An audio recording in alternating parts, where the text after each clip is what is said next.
Welcome to the Metal Maven Podcast, where we explore and discover the process and passions of artists in the metal music and art community. We have reached the third episode of Metal Maven Podcast, and my guest today is operatic theatrical metaler Linda Smouse, and we're going to dive deep into the mystical world of her first studio album, A Deer in White. Thanks so much for joining me today, Linda. How are you? I am great. It is wonderful to be here. Well, you must be very excited now that you've released your first music video and your album comes out May 17th. It's almost here.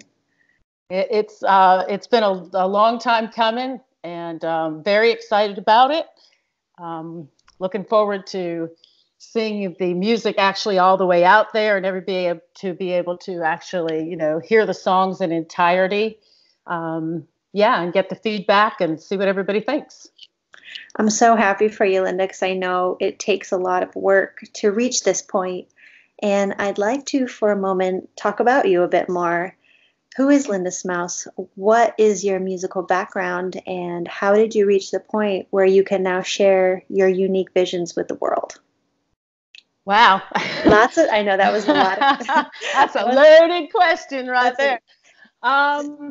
Who am I? Well, I've been singing for quite some time, but I never actually decided to make a full-on presentation to put out there. And but you go through a lot of things in life, and then it's like, you see things, and it's like, I have this within me, and I want to put it out there, and get it to people, and enrich their life in any way that I can, and hopefully that it'll touch them. And, as a friend of mine quotes, he says, if you can reach people and do something positive, it's a beautiful thing.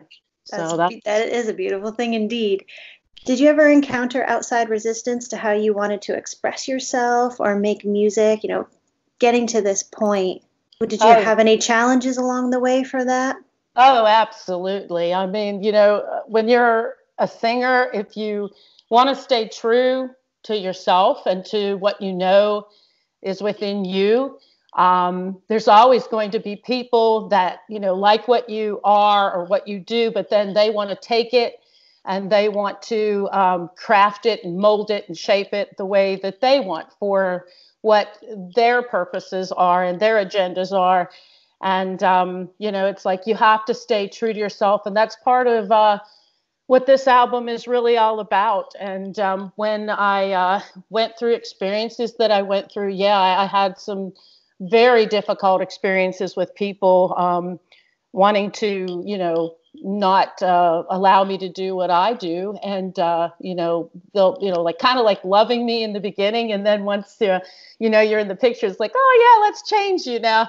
And I'm like, well, that's just probably not going to happen. And I went through some experiences like that. And, sometimes it gets you really to a place where you're like, wow, can you ever make it? Can you ever do it? And that's another part of this album, because it's like everything that's malignant out there is always trying to steal everything from you. But then there's this overpowering, like benevolent type thing that's always like, no, don't give up. You can always do it. And everything else that says you can't is just, a lie.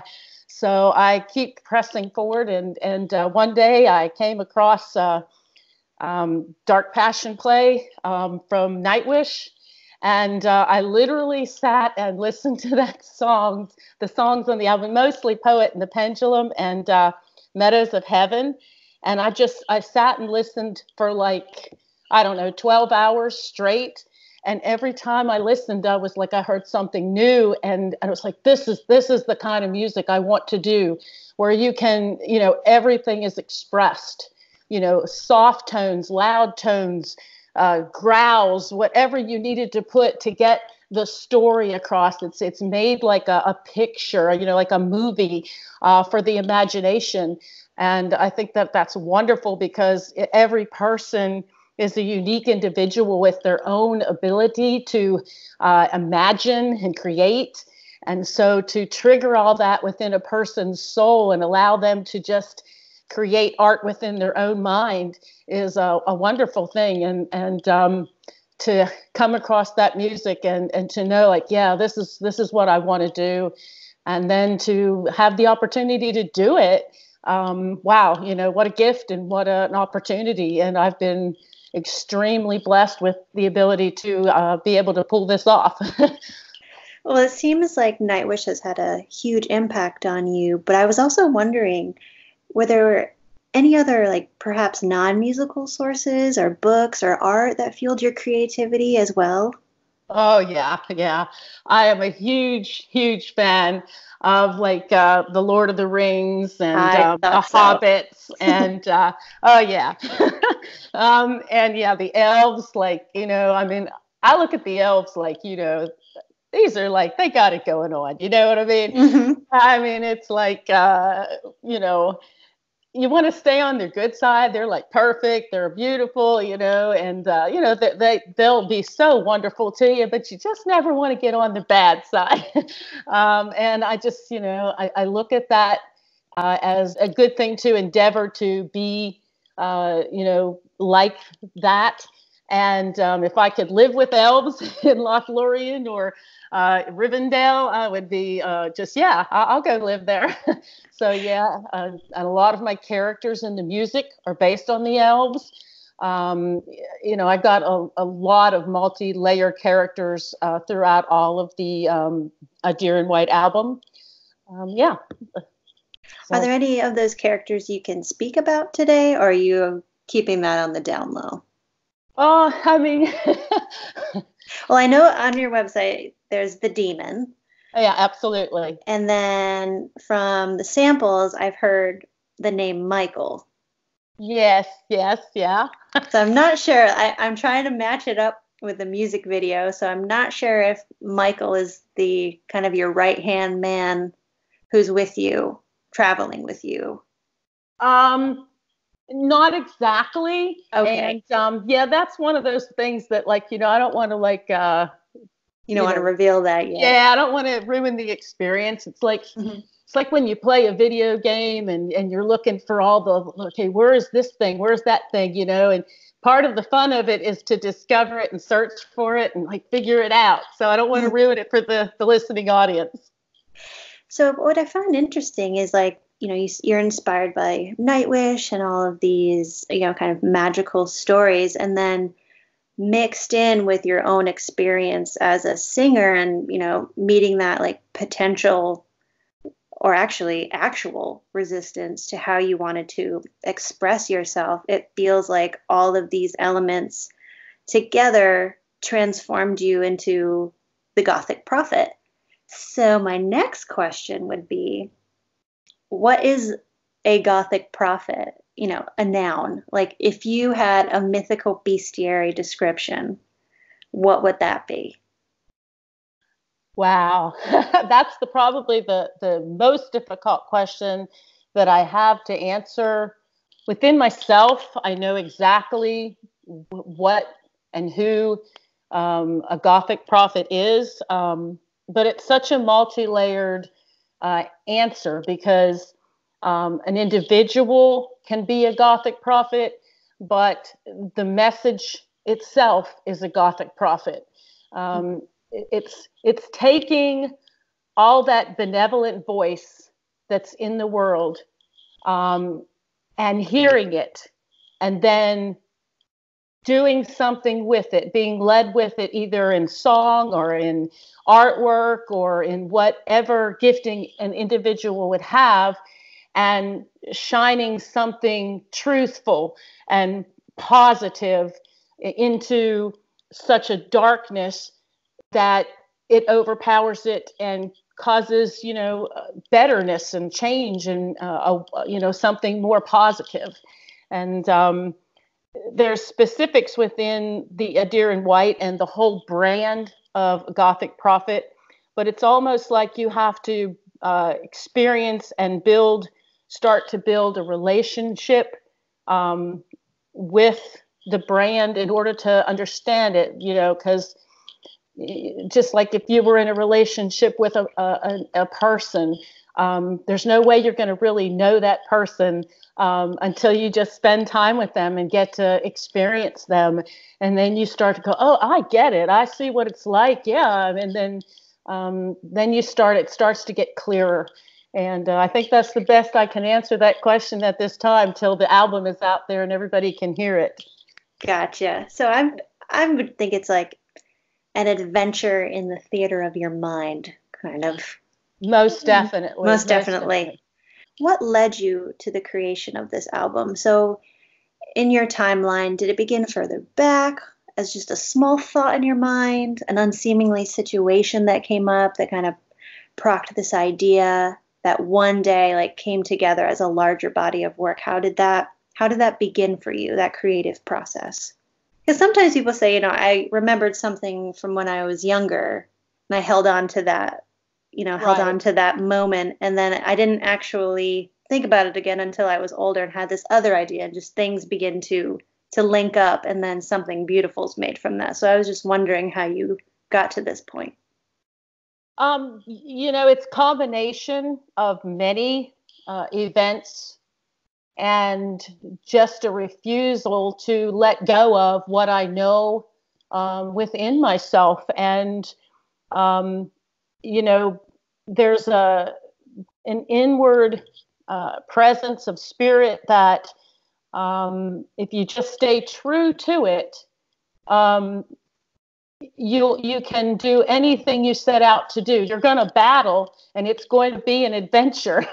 But it's always going to tell you that you can do what you're trying to do. But there's always going to be that other voice that's telling you you can't.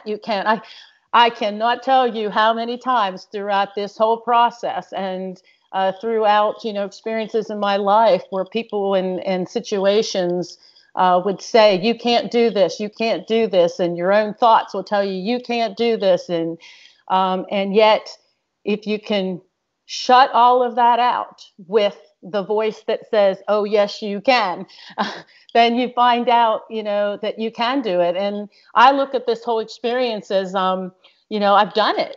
So, all of those voices that said you can't do it, well, something's amiss, because I've done it and I'm still doing it.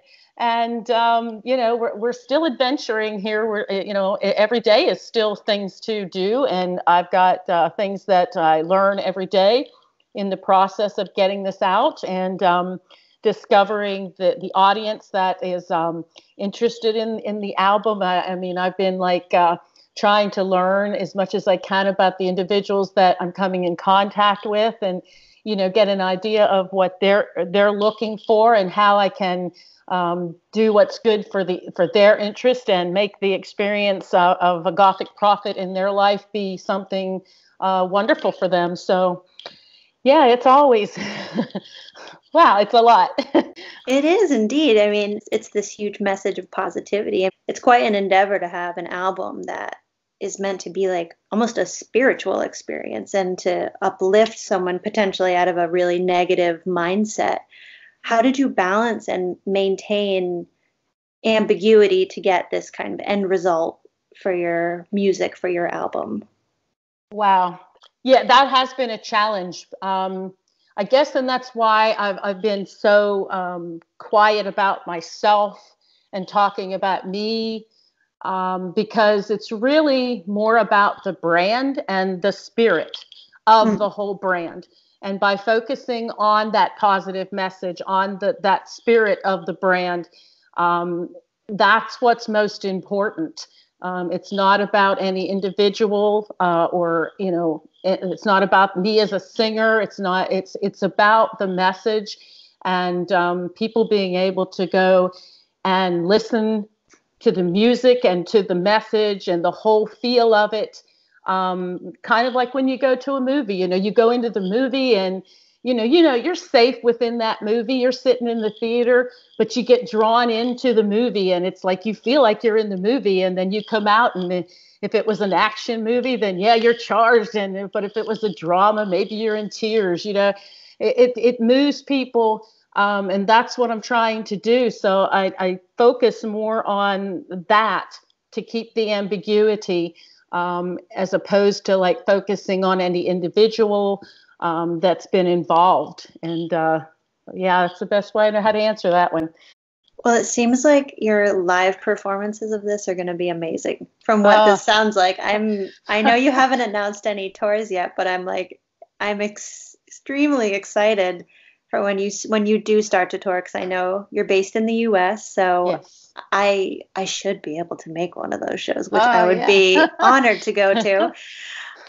Especially since the music has this theatrical feel to it, like the performance and the lighting and just the sound and hearing it with you and seeing you sing, I feel is going to be a great experience for people to actually be there and witness spirit instead of, if they're just listening, that's a very personal experience. But once you start getting into the arena of sharing your music in the community, like with them physically, that's a whole nother magic that happens. So I really look forward to when you reach that point, because I will definitely be there.